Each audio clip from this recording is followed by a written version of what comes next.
It's decided that we'll start living with my parents. I couldn't believe what I just heard. What the heck are you saying? I exploded everything that I had been holding back and took out my frustration on my husband, Daryl, since I've just had enough, and I could not hold back anymore. I don't want to go to your parents' place since they think of me only as their housekeeper. When I said this out loud, my husband turned bright red and argued back. Shut up! How dare you argue back against me? Do you even have any idea how much I've been compromising here? If you're only going to be selfish like that, then let's get a divorce. Saying that, my husband had passed the divorce papers to me. You know, I can divorce you anytime I want to. If you don't like it, then change that crappy attitude of yours. I'm going back to my parents' house for a while, so cool your head. With these words, my husband left the house. My name is Aaron. I am 28 years old, and I work in a company. I married my husband, Daryl, 1 year ago. I met my husband at a matchmaking party that a friend invited me to. My husband aggressively approached me, and we began to talk a lot. My husband was 3 years older than me and worked for a well-known company, though not a major one. He seemed friendly and sociable, and he didn't seem like a strange person. He is not too handsome, but he looked pretty clean and kept tidy. After a year of going out, we got married. But soon after our marriage, I regretted my decision to marry my husband. I'm changing jobs. Excuse me? The current company has no future. But it's a good, stable company, right? I want to be promoted more for my future career. If you want to get promoted or something, I think it's fine to continue and work at your current company, though. But, as I said, this company has no future. So even if I get promoted here, there's no point to it, really. Is that so? But if you do change jobs, your salary will be lower than it is now, right? Well, it'll be difficult for the first year or so, but don't worry. My income will increase soon. My husband was so positive and enthusiastic about changing jobs that I had no choice but to accept his decisions. Well, I am also working, and I thought that even if my husband's income dropped a little, we could manage for the time being. But even though I thought I had just married someone with a stable income. However, it is difficult to predict what will happen before marriage. So for the time being, I will just let it happen and trust my husband. But our issues arose somewhere else as well. You know, you should go to my parents' place regularly and do the house chores for them. What? My husband suddenly says that out of the blue. Why? Is your mother, Nia, not feeling well? No, not really, but after all, you're the eldest son's wife, so you have to do these kind of things, you know. Excuse me? I really couldn't understand Daryl's logic. And no, I've never heard of such a thing, though. Besides, I'm working, and I don't have that kind of time, you know. It would be nice if you could at least go help out with the house chores on the weekends. And then, when am I supposed to have my actual day off? Anyway, I've already told Mom, so please just do me a favor this time. I'll also go with you to my parents' place too. Please, help me take care of my parents. But why should I be the one to do that? And I'll also go with you too? How condescending can Daryl be? I mean, of course Daryl should do that. If he wants to take care of his own parents, then he should be doing that on his own. But with quitting his job and doing a job hunting, I felt that if I confronted my husband too much, I would offend him and make the current situation worse. So I decided to accept his request for the time being. I'm just going to help out once in a while, okay? Oh, thank you. You really are a good wife, Erin. I'm not really that happy to be praised like that. I gradually began to regret having married to Daryl. And that feeling became even stronger when I started helping out with the house chores at my in-laws' house. Hello? Oh, thank you for coming over. Well then, please start by cleaning up the bathtub first, okay? Huh? What? You came to help with the house chores, didn't you? Well, yes. But even if that's what I'm here for, normally when we come to visit, you think that Nia would at least have a little chat. Nia made me do this and that as if I was her housekeeper that she hired for free. Well, next is... Nia, can we have lunch soon? Oh, yes, you're right. Then please cook lunch for us. What? With that, Nia would relax in the living room. My father-in-law, Kurt, and my husband were there too. But Daryl was lying on the floor watching TV and laughing. Wow, he really only just came here. It makes me so angry when I see them relaxing while I'm working so hard.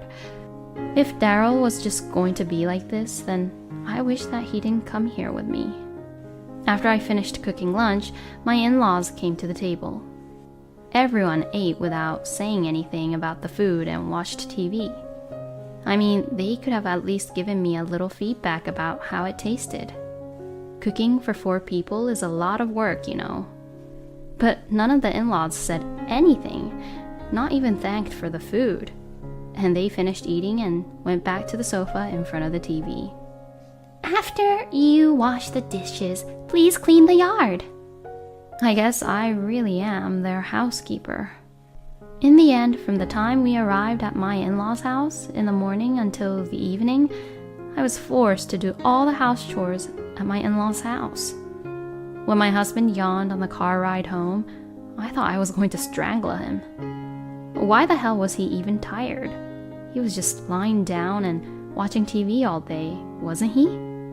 Well then, let's go visit them next week, okay? What? Do I have to go back again this month? You promised you'd go there regularly.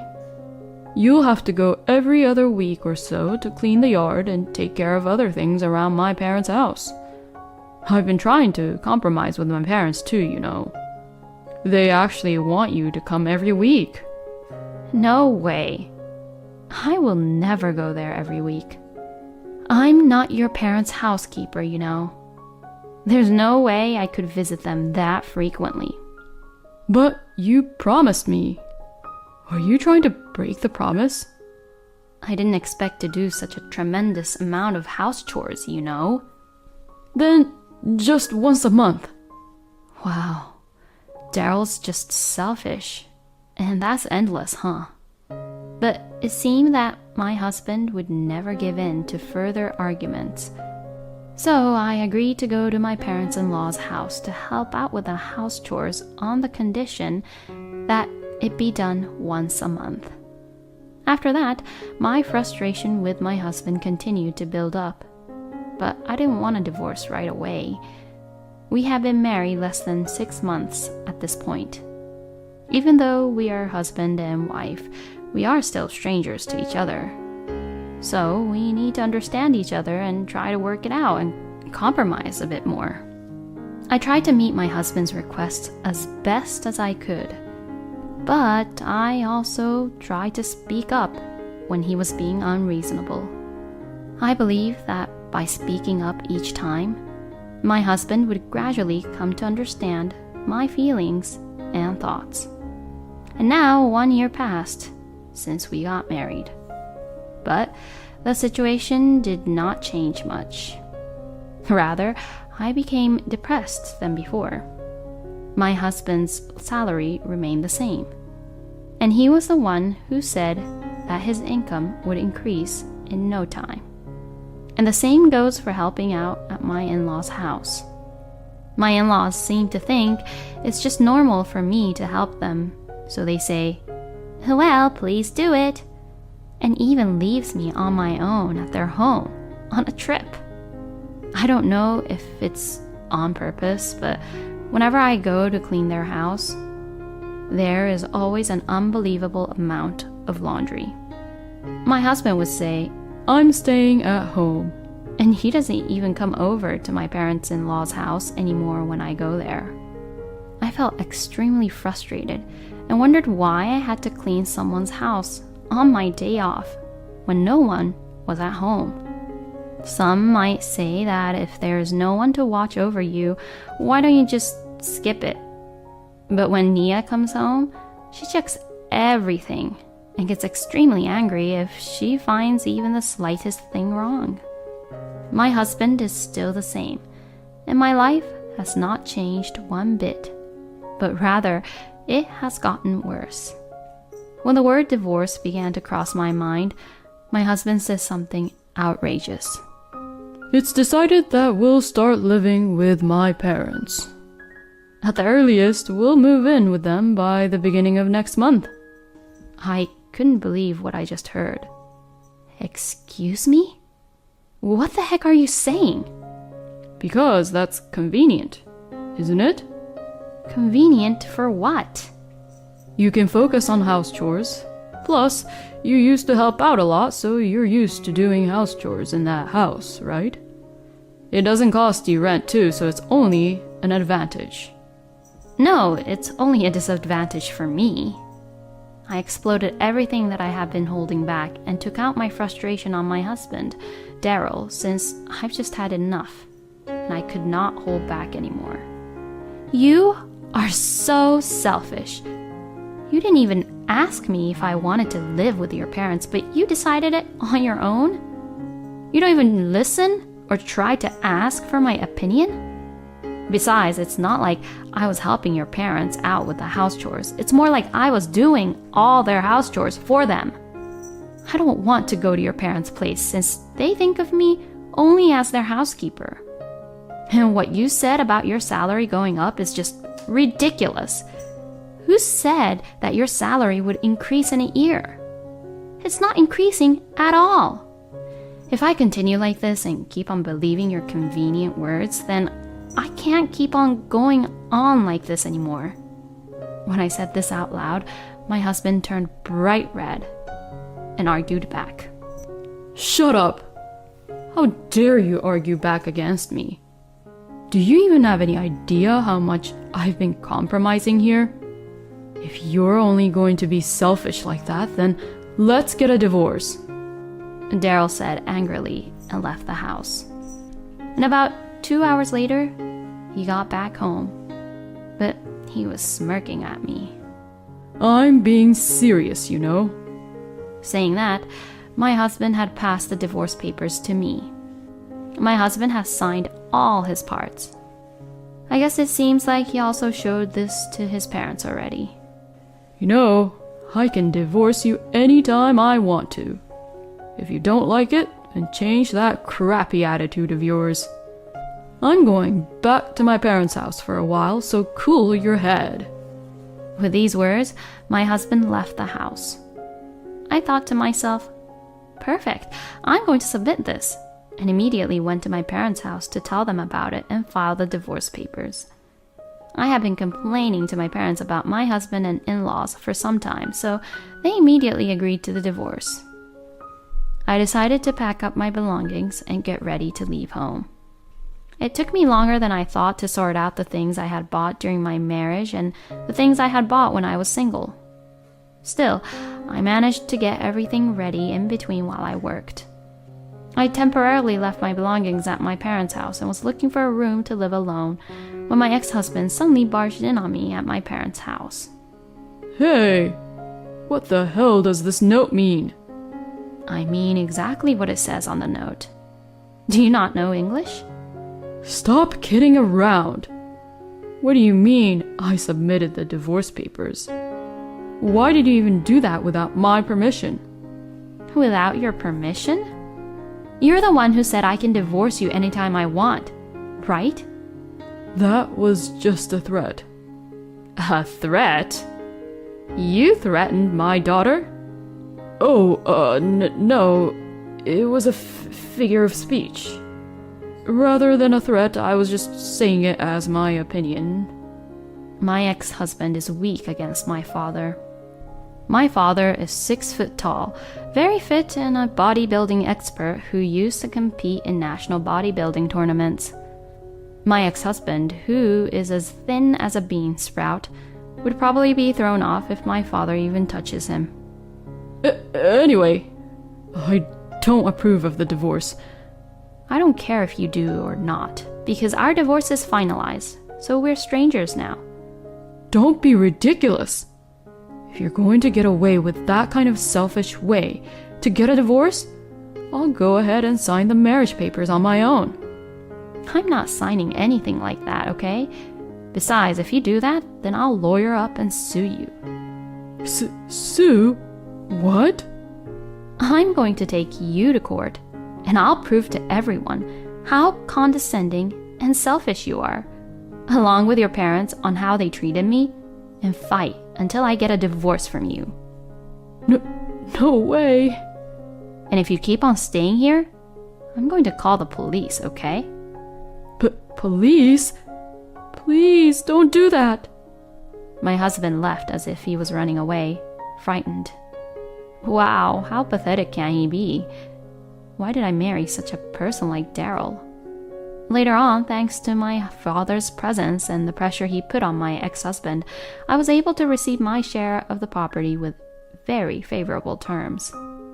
In exchange for my ex-husband being able to live in that rental apartment and keep the furniture and appliances in the house, I was entitled to all the savings I had saved since our marriage. Since I was paid better than Daryl, he wasn't happy about the share property being cut in half. So I was glad to have it all for myself. My ex-husband moved back to his parents' house after the divorce, and apparently Nia did hurt her back while cleaning the yard and started forcing him to do the house chores. My ex-husband said, I don't have my day off. Don't you think that's terrible? Help me out. And so on, calling me and pressuring me to get back together with him. But I said, this is a good opportunity for you to take care of your parents. Go for it. And I hung up the phone and blocked the calls from him. The other day, I had a chance to work with someone from my ex-husband's former workplace, and I learned a fact about my ex-husband that I never expected. It seems that my ex-husband was not good at his job at all, and he was so useless that even his colleagues were promoted ahead of him. I was convinced that this was why Daryl had changed jobs. It seems that he thought he could get ahead in his career if he went to another company without realizing his lack of ability. He really is a hopeless person. I am sure Daryl will not be able to get any promotion at his current workplace. Well, I don't really care because it is no longer any of my business. On the other hand, I am planning to live at home, save money, and study abroad. After this marriage, I realize that I only get to live once, and if I don't do what I want to do, it will be a loss. First, I would like to study and live in France, which I have always wanted to do. When I look at my savings, I am excited because I feel like I am getting closer to my dream, step by step. I will study French and cherish the time I have every day. Even though I failed at my marriage, my life was just beginning. Thank you for watching until the end. Please subscribe to our channel. We hope to see you in our next video.